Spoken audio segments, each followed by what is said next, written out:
A ver, pensemos en San Pablo. Para muchísima gente, su nombre es sinónimo de doctrina religiosa, de las bases de la teología cristiana, ¿no? Pero, ¿y si sus famosas cartas escondieran algo completamente diferente? ¿Qué tal un tratado de filosofía política? O mejor aún, una crítica súper radical al poder imperial. Bueno, de eso se trata este análisis. Vamos a meternos de lleno. Y para esta exploración, nuestro guía va a ser el increíble filósofo argentino Enrique Dussel.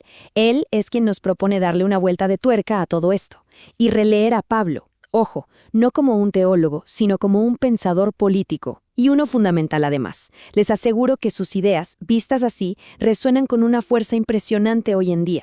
Entonces, la pregunta que nos va a guiar es bastante directa.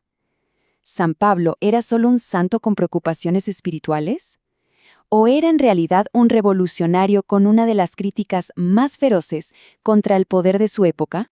Ok, empecemos. Lo primero es desarmar esa imagen tradicional que todos tenemos en la cabeza, porque según Dussel, el radical político está ahí, escondido a plena vista. El argumento de Dussel arranca con todo. Él dice, miren, esas cartas de Pablo que siempre se leen en clave religiosa, bueno, en realidad son pura filosofía política. Así de simple, son una respuesta directa a la opresión del Imperio Romano.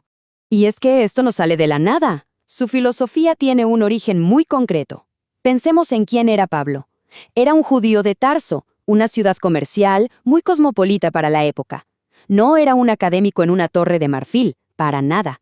Era un artesano, un fabricante de tiendas de campaña, un trabajador que muchas veces vivió en la pobreza. Y su vida estuvo marcada por la persecución. Lo encarcelaron un montón de veces, sufrió violencia, tortura. O sea, él vivió en carne propia, en su propio cuerpo, lo que significaba estar sometido a un poder imperial. Y ese es el verdadero motor de todo su pensamiento. Como dice Dussel, sus cartas son una respuesta a un inmenso clamor de los oprimidos. No es una reflexión abstracta en un escritorio, es una intervención, casi un grito de urgencia frente al sufrimiento masivo que veía a su alrededor. Ahora bien, para entender la crítica de Pablo, primero tenemos que entender bien a qué se enfrentaba. ¿Cuál era ese sistema que estaba criticando? Y Dussel lo simplifica en dos conceptos clave, el imperio y algo que llama la ley. Claro, porque el Imperio Romano no era solo un gobierno o un ejército. No, era un sistema de poder total.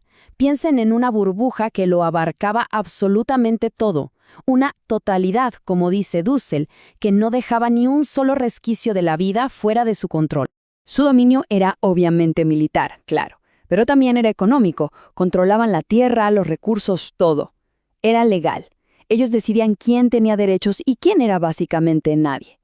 Y fíjense, hasta se metía en la vida religiosa, con el culto al emperador como una pieza central de su ideología. Era un sistema perfectamente cerrado. Y aquí, ojo, llegamos a un punto fundamental. Cuando Pablo critica la ley, con mayúscula, no está hablando solo de la ley judía, ni solo de las leyes romanas. No. Para Dussel, la ley es un concepto filosófico mucho más grande. Es la lógica interna de cualquier sistema de poder que se justifica a sí mismo. Un sistema que dice, yo defino lo que está bien y lo que está mal, y fuera de mí no hay nada válido. Entonces, la gran pregunta es, ¿cómo se le hace frente a un sistema así? ¿Cómo lo desmonta Pablo desde la filosofía? Bueno, su ataque es súper profundo y empieza con algo básico, pero a la vez radicalmente distinto. Una nueva idea de lo que significa ser una persona. Miren, el pensamiento greco-romano, el que dominaba en el imperio, tenía esta idea de que somos un alma inmortal que está como atrapada en un cuerpo mortal, ¿no? Y la muerte, por lo tanto, era una especie de liberación. Pero para la tradición de Pablo, la tradición semita, esto era muy distinto. La persona es una unidad, un todo de carne que incluye cuerpo y espíritu. La vida es esa unidad completa. Y esta diferencia, que parece sutil, es la clave de todo el argumento. Dussel lo dibuja, literalmente, para que se entienda mejor. Por un lado, tenemos la totalidad, ese círculo cerrado que es la ley, el sistema del imperio. Y por otro, tenemos la exterioridad. ¿Qué es eso? Es todo lo que está afuera de ese círculo. El otro, la víctima, esa vida corporal que el sistema aplasta y dice que no vale. Y aquí viene lo fuerte. La ley no solo te oprime en lo físico, su efecto es mucho más profundo. Al ser el único sistema que define qué es ser justo o legítimo, la ley provoca una especie de muerte existencial en todos los que quedan afuera. Es como si les dijera, tú no eres válido. Dussel lo resume así. La ley mata a los oprimidos en un nivel todavía más alto. Lo que hace Dussel, metodológicamente, es muy interesante. Él aplica lo que llama una doble hermenéutica, o sea, una doble interpretación. Dice que un texto como las cartas de Pablo se puede leer de dos maneras. Una es la teológica, para una comunidad de creyentes, pero hay otra, una lectura filosófica que sirve para fundar una comunidad política. Y es ese segundo movimiento el que nos abre la puerta para ver a Pablo como un pensador político. Pero Pablo no se queda solo en criticar y desarmar el sistema. Eso sería muy fácil. Él va más allá y propone una alternativa radical, crear una comunidad totalmente nueva, basada en un principio completamente diferente. Y el concepto central de esta nueva comunidad es una palabra hebrea, emuná. Generalmente la traducimos como fe, pero Dussel nos dice que eso se queda muy corto. Emuná no es una creencia individual, privada, es una certeza compartida, una confianza mutua, una fidelidad entre la gente de una comunidad que se compromete a construir juntos una realidad política nueva y justa. Y aquí es donde Pablo suelta la bomba política. Directo en su carta a los romanos, dice algo que para la época era explosivo.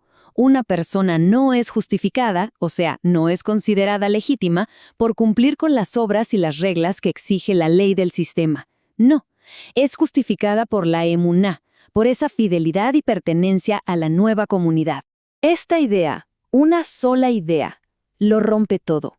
Le quita el monopolio de la legitimidad a la ley. O sea, está atacando el cimiento, la base misma sobre la que se sostiene todo el poder imperial.